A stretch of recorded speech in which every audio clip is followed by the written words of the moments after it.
menegakkan agama. Para pengusaha lain, ada Pak Jaya dan Bapak-bapak, Ibu yang senantiasa setia hadir di acara kajian Ahad pagi. Mudah-mudahan semua juga dalam rahmat, maghfirah, hidayah Allah Subhanahu wa Ta'ala, serta istiqomah sampai maut memisahkan ruh ini dengan jasadnya, dan kita kembali kepada Allah dalam keadaan husnul khatimah. Amin ya rabbal alamin.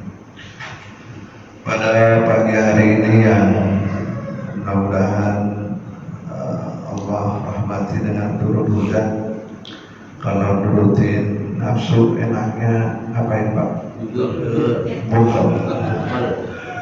Ya, tarik selimut dulu. Ya, alhamdulillah karena keimanan yang kuat, tekad yang mantap, takwa yang makin meningkat untuk ibadah kepada Allah, hingga Bapak Ibu menyediakan diri, jasad, ruh, jiwanya untuk hadir sholat berjamaah. Mudah-mudahan Allah ridha dan menjadi amal baik kita ketika kita menghadap Allah Subhanahu wa Ta'ala. Amin ya rabbal alamin.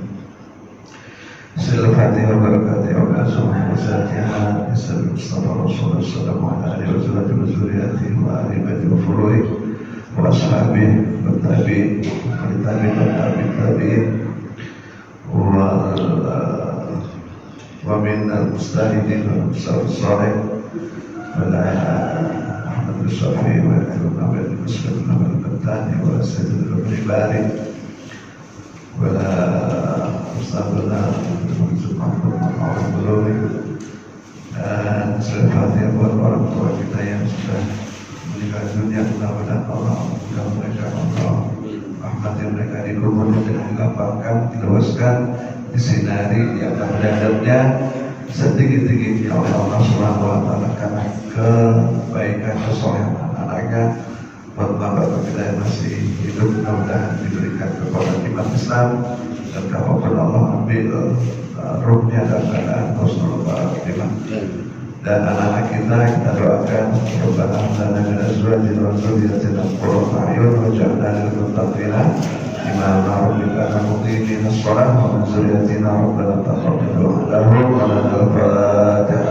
A'udzu billahi minasy syaithanir rajim. Bismillahirrahmanirrahim. Alhamdulillahi rabbil alamin arrahmanir rahim maliki yaumiddin. Iyyaka na'budu wa iyyaka nasta'in. Ihdinas siratal mustaqim. Shiratal ladzina an'amta 'alaihim ghairil maghdubi 'alaihim waladdallin. Amin. Taqabbalallahu taqabbalan karim. Hari ini kita diawali disuguhkan dengan bacaan imam yang Masya Allah, TOP BGT DA apa tuh? Tombak ya. Surah Duha bagi orang biasa aja, tapi kalau ditangani dipegang sama orang yang pakai ilmu jadi enak ya Pak. Sedap. Ya. Kalau salah juga begitu, Masya Allah. Ya, mudah-mudahan beliau dipelihara oleh Allah. Sehat walafiat. Amin. Kajian kita masih seputar hadis. Ya, ini beliau ceritakan kepada kita ini dari apa? Lomba syarhul Quran. Ya.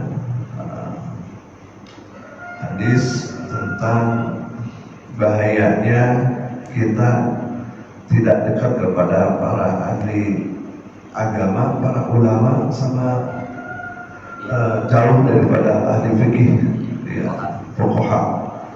Ya, jadi kita diajarkan untuk jangan jauh-jauh dari ulama, jangan jauh dari ahli fikih. Ya, kalau kita jauh dari ulama, dari ahli fikih, maka kita akan nabrak-nabrak. Naik motor nabrak, resikonya ya rusak motornya, rusak orangnya. Ya, mesti ada panduannya. Ya, panduan kita kalau kita menjangkau Rasulullah bukan zaman kita. Rasulullah hidup bukan di zaman kita. Di bawahnya ada para sahabat, di bawahnya bawahnya ada para tabi'ut tabi'in, di bawahnya ada salafus soleh, di bawahnya ada ahli ijtihad mutlak, ahli kurun salafiyah, kurun salafus soleh, ya. Dan kita berpatokan kepada mereka, ya. Dengan berpatokan kepada mereka, maka insya Allah kita akan terbimbing, ya. Kemudian turun lagi kepada para masyaikh, para aulia, para ulama, para pengarang kitab. Salah satunya kitab yang kita pakai adalah oleh Imam Nawawi Al-Bantani, ya, Nasairul Ibad. Buku-buku mereka itu avantgarde, artinya apa? Adiluhur, karena mereka itu tajribat dulu, mengalami dulu, baru tulis buku. Maka bukunya itu insya Allah akan awet sampai akhir zaman. Namun sewu berbeda dengan para ahli fikih, ahli sarjana zaman sekarang kan tinggal kutip-kutip, ya Pak. Quote namanya, kutip-kutip, bukan kotak tapi quote, mengutip pendapat ini, pendapat itu, dan dikompilasi jadilah skripsi gitu. Habis skripsi udah selesai. Nah, tapi kalau ulama ini seperti Imam Nawawi Al-Bantani, dia tulis pakai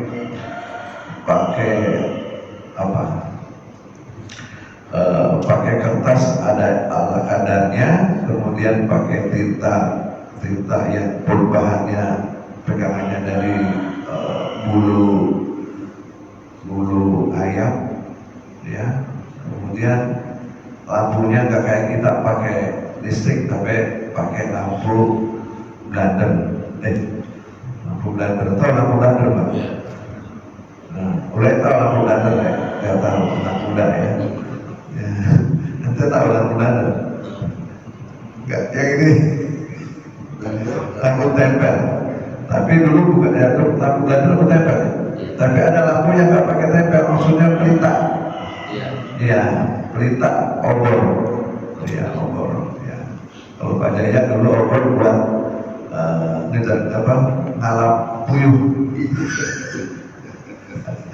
Barusan dikit pakai lampu blender, barusan dikit lagi pakai lampu patrono. Ya. Sekarang semuanya nggak kepake, ada listrik. Ya. Nah, ditulis dengan keadaan seperti itu, tapi dengan ilmu yang luar biasa, ya. Mereka melahirkan para tokoh ulama Indonesia, maka bukunya avantgarde, bukunya adiluhur, sampai sekarang dipelajari di berbagai mahat, lembaga-lembaga pesantren, perguruan tinggi dan lain-lain. Dan kitab ini dijelaskan masih seputar tentang jangan jauh-jauh dari ulama dan ahli fikih. Salah satunya adalah akan dicabut keberkahan, ya. Yarfa'illahu al-barakata min kasabihim, diangkat keberkahan dari usahanya, dari rezekinya, gitu Pak. Manusia ini nggak lepas dari kehidupan dunia yang perlu rezeki.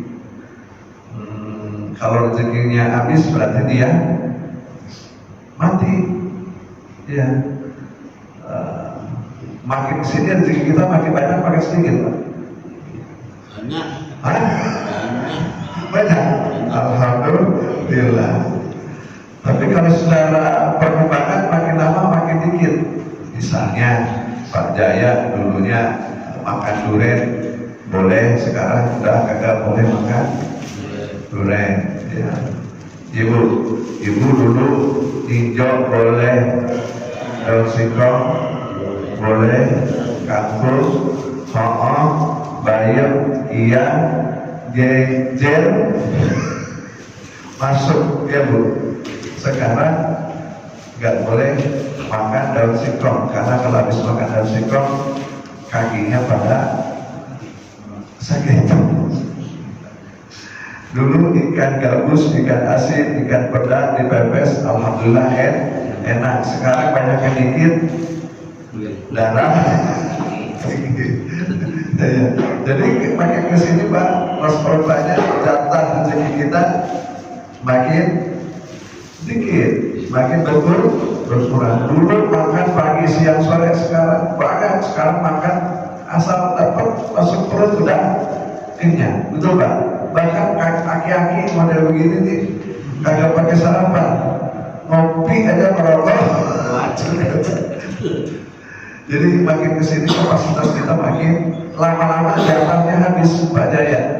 Kalau jatahnya rezeki udah habis, berarti kita akan meninggal dunia. Berarti rezekinya habis. Sampai disuapin Bu, sampai disuapin, orang lagi sakit disuapin, nggak masuk, berarti sebentar lagi rezekinya habis. Ya. Pakai infusan. Ada kan orang yang sakit makannya karena sakit nggak bisa ngunyah, maka selangnya masuk ke dalam perut. Mak saya begitu ngalamin. Ya, makan, mual, muntah, nggak bisa masuk makanan, akhirnya kabel apa namanya, selang masuk ke perut. Sari bubur sari yang halus yang dimasukin itu dengan corong masuk dalam perut langsung. Enak gak? Enggak, karena tidak ada rasa. Kenyang iya, tapi rasa tidak ada. Pernah lihat orang model begitu? Ya.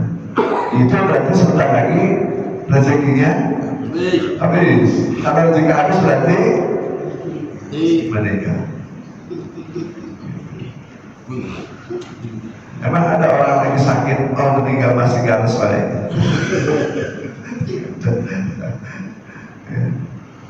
Baik, rezeki itu beberapa ulama membagi kepada 4 minimal. Satu adalah memang jatah, masing-masing ada rezekinya. Apa dalilnya? Surah Hud ayat 6. Wa ma min dabbatin fil ardi illa 'alallahi rizquha. Tidak ada satupun binatang melata di dunia ini yang hidup yang Allah ciptakan kecuali Allah udah kasih rezekinya. Pak, woi, tahu rayap? Rayap tahu. Hidupnya di mana?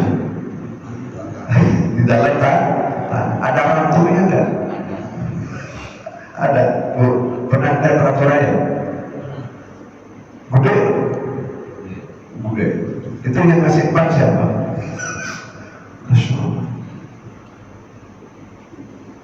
Itu Pak, kalau kita pikir rayap, ya, peratunya rayap, itu yang ngasih pan siapa? Tapi hidup paling gede dari anak-anak.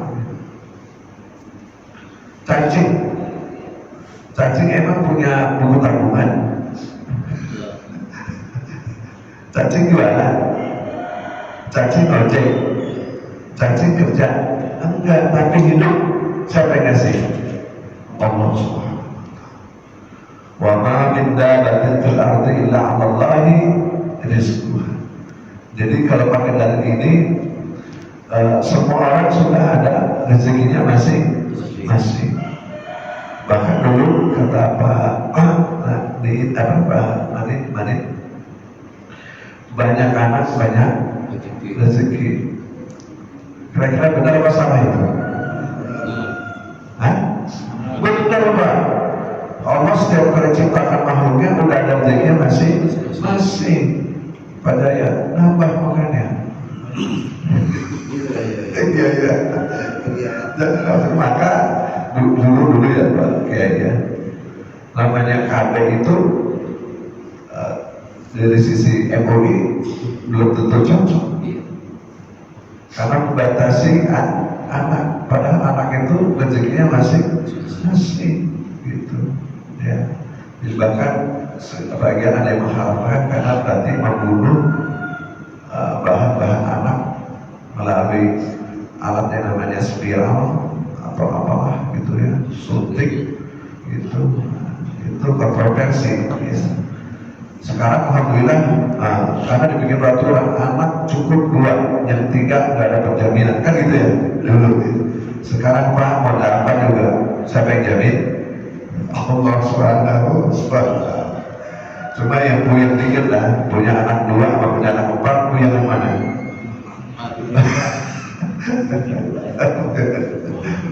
Ya. Istri 1 sama istri 2 punya yang mana?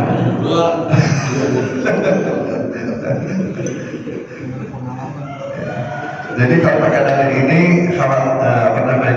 jangan khawatir bahwa setiap makhluk termasuk cacing di bawah tanah itu ada rezekinya. Allah sering memperumpamakan itu cecak, ya.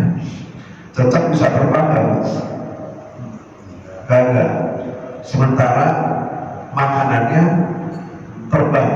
Tapi kira-kira cecak itu enggak? Itu siapa ngasih? Allah Subhanahu wa Ta'ala. Ya. Nah, rezeki yang kedua adalah ini berkaitan dengan keberkahan rezeki ya Pak. Ya, karena kita rinci dulu rezeki itu seperti apa, nanti bagaimana rezeki yang berkah itu. Wa alaysa lil insani illa ma sa'a. Kedua adalah rezeki yang diusahakan. Ya, cuma memang ada orang jatahnya masing-masing rezeki, Ibu. Ada masing-masing makhluk rezekinya. Cuma rezeki kita itu tergantung usaha kita. Surah apa itu Ustaz? An-Najm ya? Surah An-Najm ayat berapa itu? Nanti dicari Pak. Di rumah ada Al-Quran Pak? Belum ada ya? Masih bagus apa udah jelek? Alhamdulillah, berarti Al-Qurannya sering diturunin. Maghrib turunin, naikin lagi, lama-lama jelek, dibaca enggak? Sama baca ya. Jadi itu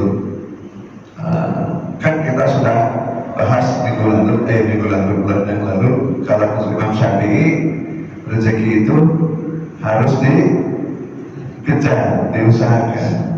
Sementara Imam Malik cukup tawakal. Ya, nanti juga rezeki datang sendiri. Itu levelnya level Imam Malik. Kalau levelnya Pak Jaya, dapur bisa kagak ngebul, kalau nggak pergi kan gitu ya Pak ya. Ya gitu. Emang sekarang dapur ngebul? Enggak, karena pakai gas. Bahasa dapur ngebul itu bahasanya Benyamin Ines ya zaman dulu, karena masaknya pakai kayu ya Pak ya, pakai kayu jadiin api, jadiin api ya, cari belarak, apalagi belarak ya, belarak Ustaz, kenapa Ustaz? Lama lagi jadiin api, ditiupin ya kan, gitu. Kayunya kadang-kadang udah kering, kadang-kadang ada yang masih mentah, ada masih basah. Tapi zaman dulu orang itu kagak ada matinya pikirannya, itu hebat. Kalau orang dulu bekas korengan, kan ada yang suka bekas koreng Pak. Emang orang dulu penyakitnya korengan doang ya. Penyakit sekarang kan jantung, hipertensi, apalagi. Zaman dulu sakitnya apa? Koreng. Kalau ada koreng dipelihara nggak? Dipelihara. Kata mak biarin baik, ntar dipatok sama ayam. Kata mak dipatok ayam, kan udah ada kan Pak? Iya, kata mak biarin, ntar juga kering dimakan sama ayam. Pada sakitnya luar, nggak boleh. Pokoknya dipatok ayam. Bekasnya itu, ibu, bekasnya itu kan suka hitam. Apa kata mak kita? Nanti kalau jadiin api di dapur ada kayu yang dibakar, kemudian ada busanya, iya Pak? Ngalamin ya? Iya, ada busanya itu, dan busanya itu ditempelin tempat yang korek, itu lama-lama hitamnya hilang. Kalau sekarang ibu pakai skincare, krim pagi, krim siang, krim malam, krim subuh, es krim. Masya Allah, ya berkah. Jadi kembali saya hormati, rezeki ada yang datang karena diusahakan. Dalilnya apa? Laisa lil insani illa ma sa'a. Ya, hasil itu tergantung usahanya. Kata orang Jawa, onorgo, onorupo, artinya sesuai dengan usaha kita. Kalau dia baik di rumah, ada rezeki kopi-kopi mah ya. Cuma nggak sebanyak rezekinya April. Tahu April? Nggak tahu. Itu Bu, kalau Allah sudah angkat derajatnya, itu yang DA7 Indosiar, nggak kamu ya? Saya doang kalau itu dari pengamen jalanan dari masih kecil 5 tahun ngamen, tapi karena dia bakti lah, kuncinya dari diri adalah buat bapaknya yang sakit ginjal, buat keluarganya dari masih kecil udah ngamen, kemudian dia diangkat oleh Allah sekarang rezekinya miliaran. Kun itulah kalau Allah mau, karena dia tujuannya buat bahagia orang tua, pengorbanannya luar biasa. Orang-orang lain dia ngamen, orang-orang tamasya dia ngamen terus. Nah, itu contoh aja. Dia lagi trending. Fenomena April karena apa? Karena Allah kalau sudah ngangkat rezeki orang, subhanallah. Saya punya jemaah sekarang juga sama asetnya miliaran, dekat dengan saya. Dulu cuma tukang bangunan, KW di bangunan, dorong-dorong gerobak pasir, angkutin batu, dan dia nggak bisa baca, orang Cilacap juga. Tapi kemudian dia belajar, berkembang, masya Allah, tabarakallah. Tinggalnya di Jakarta Barat, di Joglo. Saya kenal dia karena dia pertama kali umroh bersama saya sampai Lebaran tahun 2006 bersama keluarganya. Kemudian dia berangkatkan haji, dan memang kuncinya subhanallah bakti emaknya. Saya tanya, Pak, bagaimana bisa sedemikian rupa bakti sama emaknya? Emaknya di belakang haji di Alhamdulillah, kemudian emaknya lah pokoknya berbakti banget sama. Itu kunci. Kita lihat April juga fenomena bakti banget sama orang tua. Orang yang bakti sama orang tua itu insya Allah diangkat derajat oleh Allah Subhanahu wa Ta'ala fil dunia wal akhirah. Kemudian 3, rezeki yang kalau kita syukur Allah tambah. Bunyinya a'udzubillahi minasyaitonir rajim, wa ista'adzana rabbukum la in syakartum la azidannakum wa la in kafartum inna adzabi lasyadid. Kalau kita bersyukur apa yang kita punya, ya Allah akan berikan kesadaran bahwa ini nikmat dari Allah, itu Allah akan tambah. Ya, tambah. Yang bapak itu yang nggak merasa kurang baik itu orang nggak bersyukur, karena niatnya ketinggian. Apa dari hadis itu? Unzur ila man huwa asfala minkum wa la tanzur ila man huwa fawqakum. Lihat orang yang di bawah kita. Masya Allah, kita punya Suzuki apa? Ada Suzuki apa itu? XR. Yang lain masih mobilnya Toyota Aras, misalnya gitu. Ya. Progres alhamdulillah, yang lain punyanya Daihatsu bawah lagi, terus Daihatsu masih punya, alhamdulillah orang lain baru punya PCX alhamdulillah, yang lain masih Beat alhamdulillah, yang lain masih naik sepeda. Jadi lihatnya ke bawah, Pak. Ya, jangan merasa diri paling menderita. Ya. Allah sudah kasih kita banyak aset sebetulnya. Misalnya nih, Pak Jaya nggak punya duit bisa, jadi nggak mungkin ya. Nah,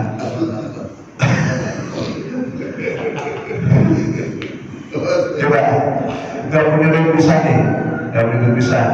Bapak punya mata, kata orang, Pak matanya saya beli kira-kira 500 juta, dikasih tuh kan, berarti mata bapak nilainya lebih daripada 500 juta. Alhamdulillah. Ada orang yang sakit ginjal itu kan ginjalnya harus diganti dengan yang ginjal orang yang baru, dia beli Pak 1 miliar misalnya. Ada di depan rumah saya itu dulu orang yang ngobatin pegawai bank Mandiri namanya, itu sampai berobat ke Amerika nggak sembuh, tahu sembuh sama Pak Karsono almarhum namanya itu. Ya, itu dibeliin tanah, terus sudah mau beli rumah miliar. Bapak mau nggak ginjalnya dipakai orang? Dikasih 500 juta.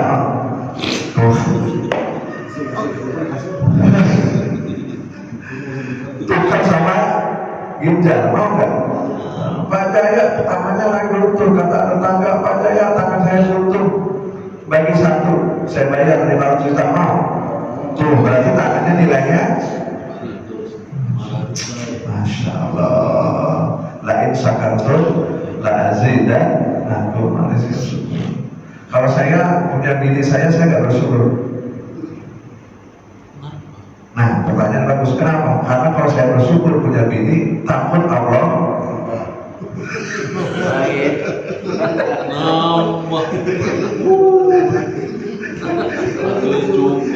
takut Allah tak. Maka saya punya istri, saya nggak bersyukur. Saya khawatir ketika saya bersyukur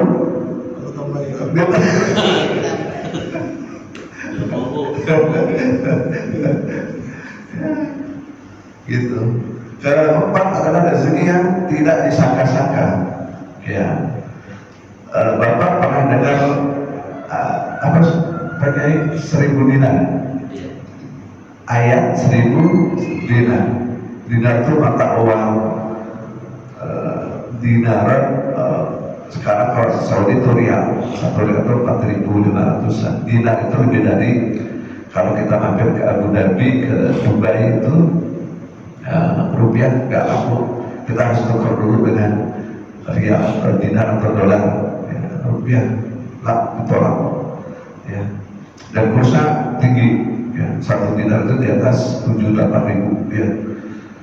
Dinar itu ada ayat 1000 dinar namanya. A'udzubillahi minasyaitonir rajim. May yattaqillah yaj'al lahu makhraja wa yarzuqhu min haitsu la yahtasib.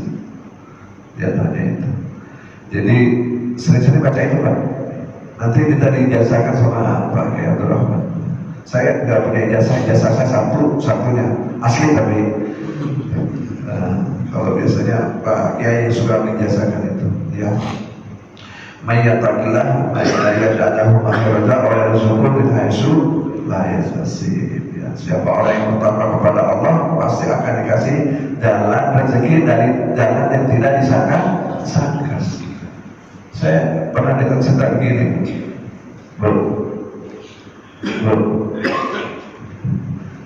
Pak, ya, ada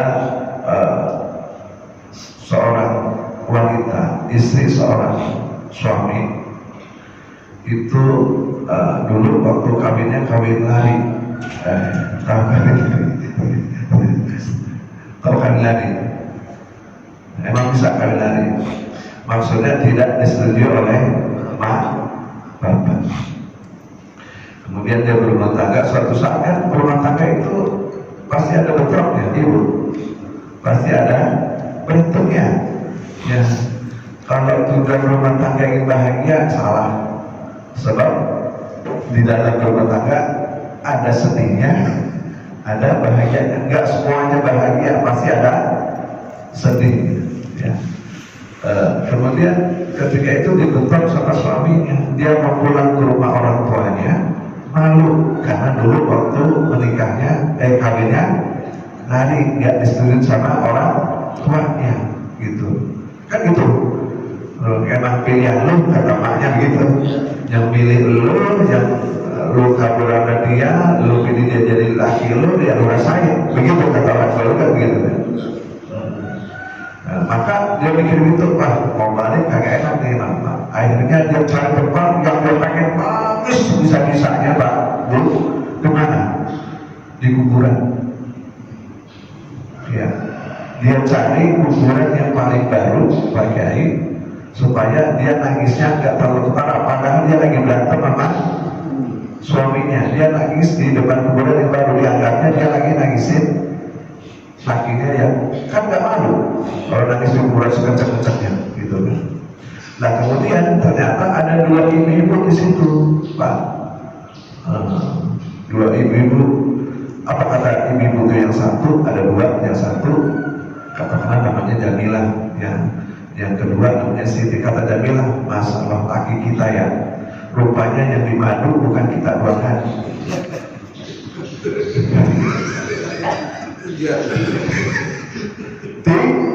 Tiga, ya kan laki-laki mah pendek rambutnya, panjang,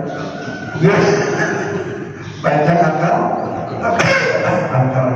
Kata bininya si Jadla ini, laki kita udah tua bangka, rupanya bukan kita doakan, ada lagi nyusul bang. Rupanya kok ini perempuan ini dua ini yang laki perempuan itu lagi nangis di kuburan lakinya. Gitu Pak. Kemudian Masya Allah laki kita ya, kita gak sangka, kira kita doang kedua, ternyata tiga ada lagi tuh ya lagi nangis-nangis. Kemudian apa kata si Jamilah kepada wanita yang baru nangis ini? Neng, emang begitulah laki kita, takdir kita. Rupanya kita bukan berdua, bertiga. Jadi begini dah, ini kan ada warisan 5 miliar. Ya, laki kita meninggal ada warisan 5 miliar. Ya udah, jangan nangis, kita bagi 3 aja. Halo, kita bagi 3. Jadi itu ibu-ibu yang tadi pertama 2, yang tadinya 5 miliar dibagi 2,5 miliar, karena ada wanita baru datang di kuburan, disangkanya madunya dikasih. Bu, besok kalau lagi berantem sama laki, cari kuburan paling tadi ibu nangis besok, insya Allah. Enggak, itu cuma gambaran bahwa kalau Allah mau kasih rezeki ya jadi itu rezeki daripada jalan yang tidak disangka. Ternyata dengan nangis di kuburan dapat duit 1,5 miliar.